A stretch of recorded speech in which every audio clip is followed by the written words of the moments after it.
There's a moment of profound psychological awakening that happens when someone who has done deep inner work finally removes themselves from a toxic dynamic.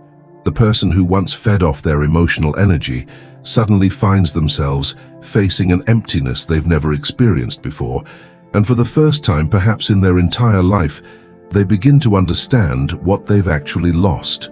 Carl Jung spent considerable time studying what he called psychological vampirism, relationships where one person consistently drains the emotional and psychic energy of another.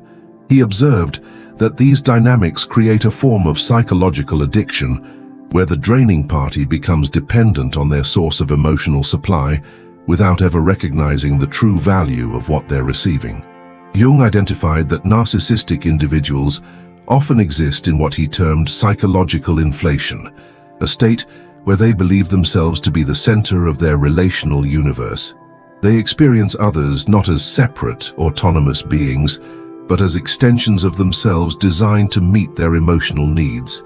This inflation prevents them from recognizing the genuine gifts and sacrifices others make on their behalf. But something fascinating happens when the source of their emotional supply undergoes what Jung called individuation, the process of becoming psychologically whole and authentic. The healed empath develops what Jung termed conscious boundaries and begins to see the relationship dynamic clearly for what it truly is. Here's what most people don't understand about this transformation. When an empath heals, they don't just learn to set boundaries.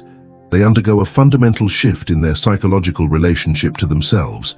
They move from external validation to internal validation, from unconscious giving to conscious choice, from codependency to authentic connection.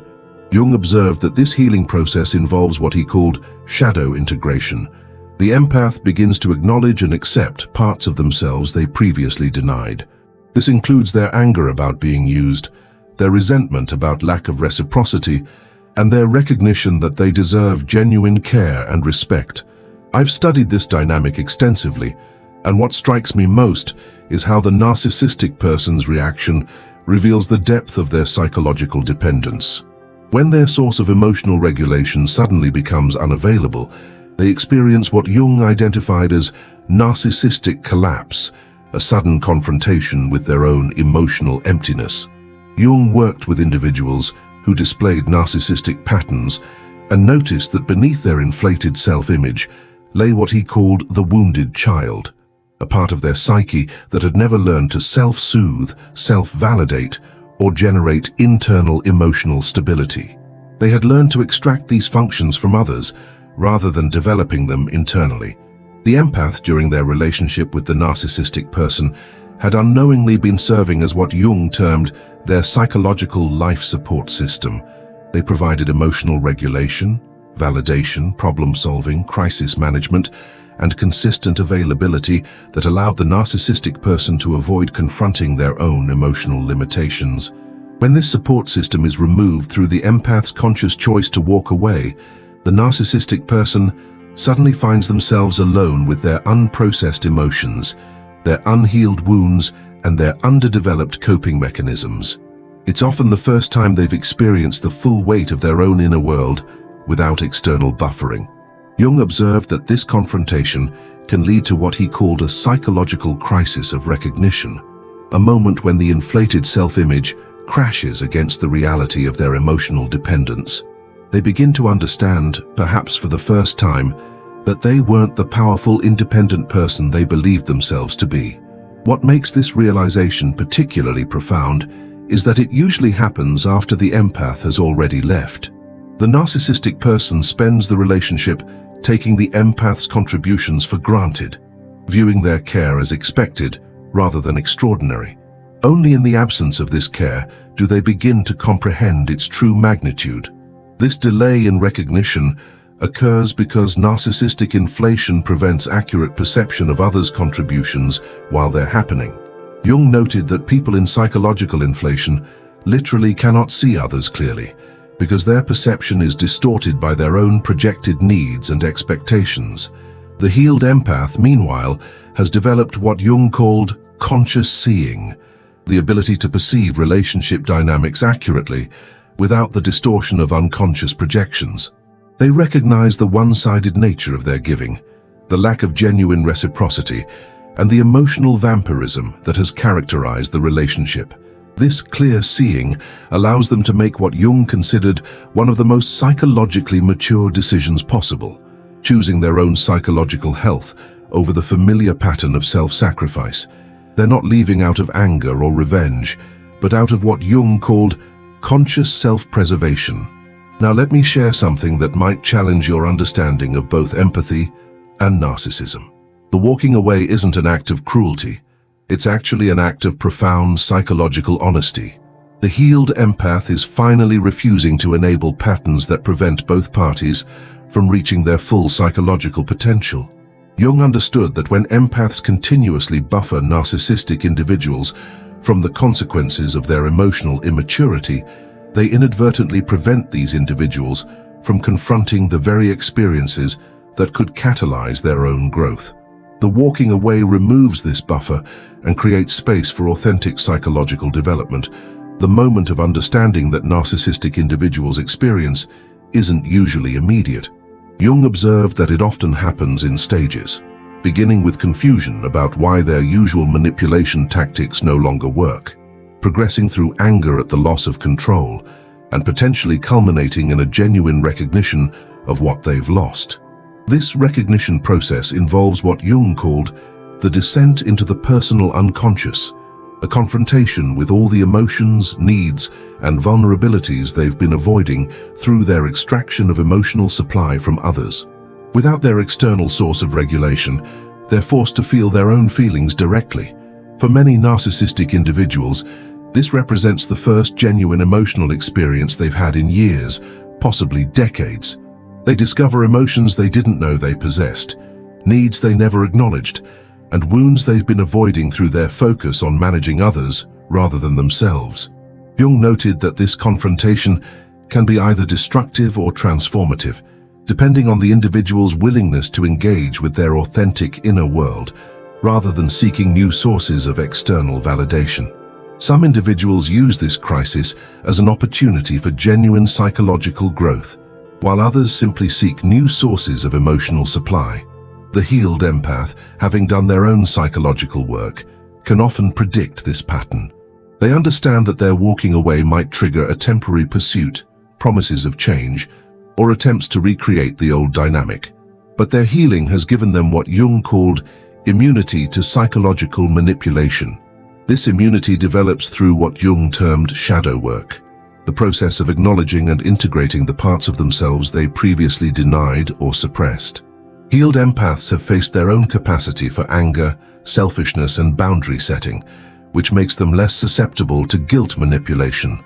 They've also developed what Jung called conscious guilt, the ability to distinguish between appropriate guilt that signals genuine wrongdoing and manipulative guilt designed to control behavior. This allows them to maintain their boundaries even when others attempt to make them feel responsible for the emotional consequences of their choices. But here's what's really fascinating about the narcissistic person's moment of understanding. Jung observed that it often involves a sudden recognition of the empath's actual character and value, qualities they were unable to perceive while the relationship was actively providing them with emotional supply. During the relationship, the narcissistic person typically views the empath through the lens of their own needs and projections. They see the empath's caring as weakness, their availability as desperation, their understanding as gullibility. These perceptions serve to maintain their own sense of superiority and control. When the empath walks away with dignity, strength, and clear boundaries, it shattered these projections. The narcissistic person suddenly sees the empath's true strength, their genuine wisdom, their authentic compassion. They realize they weren't dealing with someone weak or desperate, but with someone extraordinarily generous, who chose to share their gifts freely. This recognition can be profoundly disorienting because it requires the narcissistic person to confront the reality that they've lost someone of exceptional value through their own behavior. They begin to understand that the empath's departure wasn't arbitrary or vindictive, but the natural consequence of being consistently undervalued and mistreated. Jung called this the moment of psychological reckoning, when inflated self-perception collides with accurate assessment of one's actual behavior and its consequences. It's often accompanied by feelings they've been avoiding, genuine remorse, authentic sadness, and recognition of their own limitations. Look, I've observed this pattern countless times, and what strikes me most is how the timing of this understanding often coincides with the narcissistic person's realization that they cannot recreate what they've lost. They may find new sources of attention or validation, but they struggle to find someone who provided the depth of emotional support the healed empath offered. This struggle occurs because healed empaths possess what Jung called integrated compassion, the ability to see and accept others' full humanity, including their flaws and limitations. This quality is rare and cannot be easily replaced by someone who hasn't done similar psychological work. The narcissistic person may attempt to recreate the dynamic with others, but they often discover that their new relationships lack the depth, understanding, and emotional sophistication they had come to expect. This comparison process often deepens their understanding of what they lost when the healed empath walked away. Jung observed that this recognition process can trigger what he called authentic grief, perhaps the first genuine emotional experience the narcissistic person has allowed themselves in years. This grief isn't just about losing the empath, but about losing the version of themselves they could have become if they had been capable of truly receiving and reciprocating the love offered to them. The healed empath, meanwhile, often experiences what Jung termed liberation grief, sadness about the relationship's end, combined with relief at finally honoring their own psychological needs. They grieve not just the person they're leaving, but the version of that person they hoped could emerge if given enough love and patience. This grief is different from the desperate clinging they might have experienced before their healing. It's what Jung called conscious mourning, fully feeling the sadness, while simultaneously knowing that walking away is the healthiest choice for everyone involved. The healing process that enables this clean departure involves what Jung identified as several key psychological developments. First, the empath develops what he called accurate perception, the ability to see others clearly without the distortion of their own projections, hopes, or unconscious needs. This clear seeing allows them to distinguish between someone's potential and their actual demonstrated behavior patterns. They stop making excuses for inconsistent treatment or hoping that enough love will transform someone who isn't committed to their own growth. Second, healed empaths develop what Jung termed internal validation, the ability to recognize their own worth without requiring external confirmation. This eliminates their susceptibility to the cycles of devaluation and intermittent reinforcement that often characterize relationships with narcissistic individuals. Third, they cultivate what Jung called conscious boundaries, limits that arise from self-respect rather than reactive anger. These boundaries aren't punitive or manipulative, they're simply clear statements about what they will and won't accept in their relationships. Fourth, they develop what Jung identified as emotional sovereignty, the understanding that they're responsible for their own emotional well-being and cannot make others responsible for regulating their feelings. This sovereignty also means they stop taking responsibility for others' emotional reactions to their healthy choices. These developments create what Jung called psychological immunity to manipulation tactics that previously would have drawn them back into unhealthy dynamics. They recognize love bombing, guilt manipulation, and false promises of change for what they are, attempts to recreate a dynamic that served one person at the expense of another. When the narcissistic person encounters this immunity, they often experience what Jung called cognitive dissonance, the psychological discomfort that arises when their internal beliefs about their power and control clash with the external reality of their ineffectiveness. This dissonance can manifest as confusion, anger, or desperate escalation of their attempts to regain control. But the healed empath's consistent boundaries eventually force the narcissistic person to confront the reality that the old dynamic is permanently finished. Jung observed that this confrontation often leads to what he called psychological depression. Not clinical depression, but a healthy psychological response to loss that allows for genuine reflection and potential growth. This depression involves facing the reality of their behavior and its consequences without the buffer of external emotional supply. For some narcissistic individuals, this depression becomes a catalyst for authentic self-examination and potential psychological development. They begin to question their patterns, seek therapy, or engage in genuine introspection about their relational behavior. For others, this depression leads to what Jung called narcissistic rage, an intense anger at being forced to confront their limitations. They may engage in smear campaigns, attempts at revenge, or desperate efforts to punish the empath for refusing to continue enabling their dysfunction. The healed empath, understanding these potential responses, often prepares for both possibilities.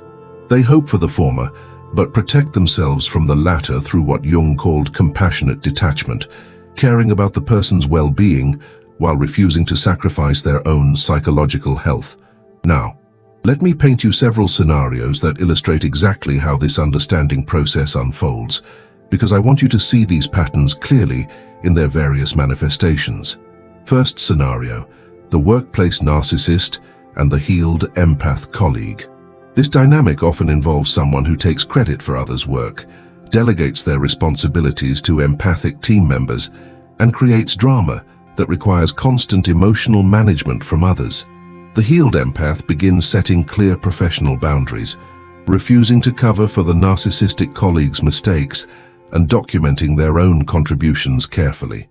They stop providing emotional labor for the narcissistic person's workplace drama and focus solely on their own professional responsibilities. The narcissistic colleague initially responds with confusion and attempts to recreate the old dynamic through guilt manipulation or appeals to team loyalty. When these tactics fail, they often escalate to more aggressive attempts at control or begin targeting the empath with workplace bullying. The healed empath maintains their boundaries consistently while protecting themselves through appropriate channels. They refuse to engage in workplace drama and continue focusing on their own professional growth and responsibilities. The moment of understanding for the narcissistic colleague often comes when they realize that their work quality and professional reputation begin suffering without the empath's invisible support. Projects they previously took credit for now struggle without the empath's actual contributions. Their emotional drama no longer receives the attention and management it once did.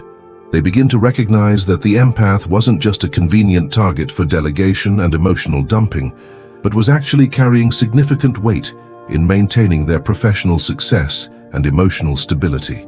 This recognition often comes too late to repair the working relationship, but it provides valuable insight into their own professional limitations. Second scenario, the narcissistic family member and the healed empath relative. This often involves a family dynamic where one person consistently creates crisis, demands emotional support, and expects others to manage the consequences of their choices while offering little genuine support in return. The healed empath begins limiting their availability for crisis management, refusing to mediate family conflicts created by the narcissistic family member, and setting clear boundaries around their time and emotional energy. They stop rushing to fix problems created by the narcissistic family member's poor decisions and begin focusing on their own life and relationships. They may limit contact, set specific boundaries around topics of conversation, or refuse to participate in family dynamics that require them to manage everyone else's emotions. The narcissistic family member typically responds with accusations of selfishness, attempts to involve other family members in pressuring the empath to resume their previous role, and escalation of dramatic behaviors designed to draw the empath back into crisis management. The moment of understanding often occurs when the narcissistic family member realizes that their emotional and practical support system has fundamentally changed. Family gatherings become more difficult to navigate without the empath serving as emotional translator and conflict mediator. They begin to recognize how much emotional labor the empath had been providing and how their own behavior had been enabled by the empath's willingness to manage consequences and smooth over conflicts. This recognition often leads to either genuine attempts at behavior change or increased attempts to punish the empath for their new boundaries. Third scenario, the narcissistic romantic partner, and the healed empath in an intimate relationship. This represents perhaps the most complex and emotionally charged version of this dynamic, where the empath has provided consistent emotional support, validation, and caretaking while receiving minimal genuine reciprocity. The healed empath begins expecting mutual respect, genuine emotional reciprocity, and consistent treatment rather than the highs and lows that characterize many relationships with narcissistic individuals. They stop making excuses for disrespectful behavior and refuse to continue serving as the sole source of emotional regulation in the relationship. When their needs aren't met consistently, the healed empath makes the difficult decision to end the relationship rather than continuing to hope for changes that haven't materialized despite repeated conversations and boundary-setting attempts. The narcissistic partner often responds with intense love bombing, promises of change, and desperate attempts to recreate the emotional intensity that previously drew the empath back into the relationship. When these tactics prove ineffective, they may escalate to threats, attempts at punishment, or efforts to damage the empath's other relationships. The moment of understanding for the narcissistic partner often comes months or even years after the relationship has ended. They may have attempted to recreate the dynamic with others, but discovered that few people are willing or able to provide the depth of emotional support and understanding the healed empath offered. They begin to recognize that the empath wasn't just another source of validation, but someone who genuinely saw and accepted their full humanity, while still maintaining their own strength and boundaries. This recognition often involves understanding that they had access to authentic love, but weren't psychologically equipped to receive and reciprocate it. In each of these scenarios, the moment of understanding represents what Jung called a confrontation with psychological reality. The narcissistic person is forced to see their behavior and its consequences clearly, often for the first time. This confrontation can be profoundly uncomfortable because it challenges their fundamental beliefs about themselves and their relationships. They're forced to confront the possibility that their perception of events has been distorted by their own psychological inflation. Jung observed that this moment of recognition often triggers what he called authentic shame, different from toxic shame that leads to self-attack. This is healthy shame that signals recognition of genuine wrongdoing and can motivate positive behavioral change. However, Jung also noted that not everyone is psychologically prepared to tolerate authentic shame and learn from it. Some individuals respond to this recognition by attacking the messenger rather than examining the message, or by seeking validation elsewhere rather than engaging in genuine self-reflection. The healed empath, understanding these potential responses, often maintains their boundaries regardless of whether the narcissistic person uses their moment of understanding for growth or continued dysfunction. They recognize that they cannot control others' responses to healthy boundaries, only their own commitment to maintaining them. Here's what I find most fascinating about Jung's observations on this dynamic.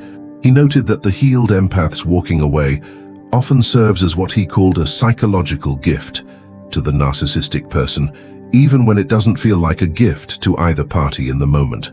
By removing themselves from an enabling dynamic, the healed empath creates space for the narcissistic person to develop authentic emotional skills, genuine self-awareness, and the capacity for reciprocal relationships.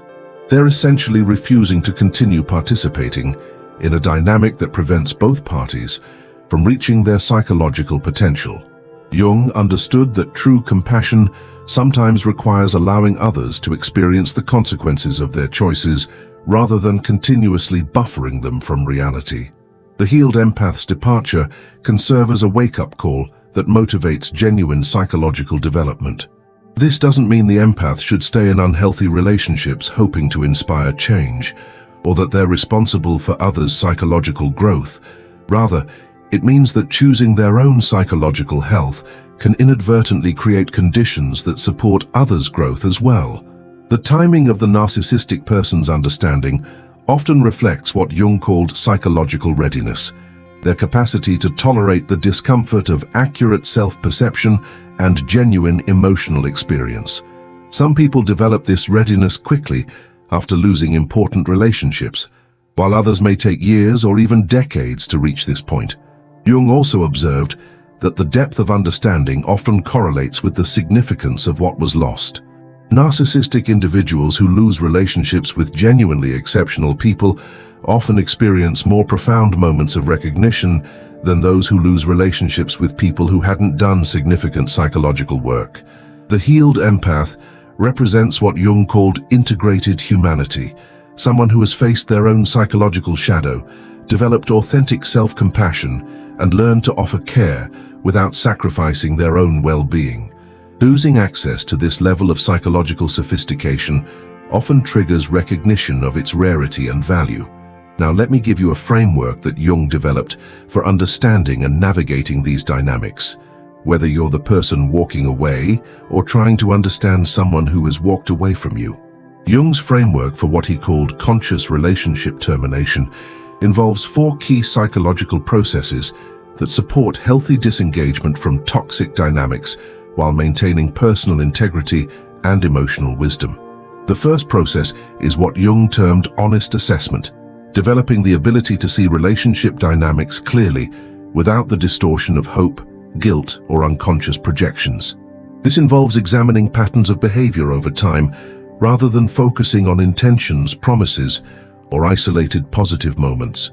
Honest assessment requires asking difficult questions. Does this person consistently treat me with respect and consideration? Do they take responsibility for their impact on others? Do they demonstrate genuine capacity for emotional reciprocity? Are they committed to their own psychological growth? This process often reveals patterns that were invisible during the relationship due to what Jung called hope distortion, the tendency to focus on potential rather than demonstrated reality. Healed empaths learn to honor what they observe consistently rather than what they hope might emerge eventually. The second process is emotional sovereignty, developing the understanding that you're responsible for your own emotional well-being and cannot make others responsible for managing your feelings or meeting your psychological needs. Emotional sovereignty involves recognizing that staying in unhealthy relationships, hoping others will change, often represents a form of emotional dependency. It requires developing the capacity to meet your own needs for validation, security, and emotional regulation rather than outsourcing these functions to others. This sovereignty also means accepting responsibility for your own choices, including the choice to remain in relationships that consistently cause psychological harm. It involves moving from victim consciousness to empowered choice-making. The third process is compassionate detachment, the ability to care about someone's well-being while refusing to sacrifice your own psychological health for their comfort or convenience. Compassionate detachment means recognizing that enabling others' dysfunction isn't actually loving, and that sometimes the most caring thing you can do is refuse to participate in patterns that prevent growth. It involves distinguishing between supporting someone's highest potential and enabling their lowest tendencies. This detachment allows you to maintain care and concern for someone while still maintaining boundaries that protect your own emotional and psychological well-being. It's love without self-sacrifice, care without codependency. The fourth process is conscious grief, allowing yourself to fully feel the sadness of ending relationships while simultaneously honoring your decision to prioritize your psychological health. Conscious grief involves mourning both what was and what could have been, while accepting that some relationships cannot provide what you need for psychological thriving. It means grieving without second-guessing your decision or using emotional pain as evidence that you've made the wrong choice. This grief process often involves mourning not just the person you're leaving, but the version of yourself who tolerated treatment that didn't honor your worth. It's grief that leads to integration rather than regret. Jung believed that these 4 processes, when practiced consistently, create what he called psychological maturity, the capacity to make relationship choices based on wisdom rather than fear, hope, or unconscious programming. This maturity allows you to recognize that walking away from unhealthy dynamics isn't a failure of love or compassion, but an expression of self-respect and psychological wisdom. It's choosing authentic connection over familiar dysfunction. For those who find themselves in the position of the narcissistic person, recognizing that someone important has walked away due to your own behavior patterns, Jung offered what he called the path of psychological humility. This path involves accepting that your perception of relationships may have been distorted by your own unconscious needs and defensive patterns. It requires genuine curiosity about others' experiences rather than defensiveness about your intentions. Psychological humility means accepting feedback about your impact on others even when it conflicts with your self-perception. It involves recognizing that good intentions don't negate harmful impact and that others' experiences of your behavior are valid regardless of your internal motivations. This path requires what Jung called ego deflation, allowing your inflated self-perception to be challenged by accurate feedback about your behavior and its effects on others. This deflation, while uncomfortable, creates space for authentic self-awareness and genuine psychological growth. Jung observed that individuals who successfully navigate this path often emerge with greater capacity for authentic intimacy, genuine empathy, and reciprocal relationships. They learn to offer care without requiring others to manage their emotional world, and to receive care without demanding that others sacrifice their own well-being. The ultimate goal, according to Jung, isn't to punish or change anyone, but to create relationships based on mutual respect, authentic communication, and reciprocal care. Sometimes this requires ending relationships that cannot provide these qualities, and sometimes it requires doing the psychological work necessary to become capable of providing them yourself. Remember, the moment of understanding that occurs when a healed empath walks away isn't just about recognizing what was lost. It's about recognizing what becomes possible when people commit to psychological honesty, authentic self-awareness, and genuine care for both themselves and others. Whether you're the person walking away or the person being walked away from, Jung's framework offers a path toward greater psychological maturity and more authentic relationships. The goal isn't to avoid all relationship difficulties, but to engage with them consciously and constructively, rather than through unconscious patterns that harm everyone involved. The healed empath's departure often serves as a catalyst for this consciousness, a moment when everyone involved is invited to examine their patterns, face their limitations, and choose growth over familiar dysfunction. How we respond to this invitation determines whether these difficult moments become opportunities for genuine transformation or simply repeated patterns with new people.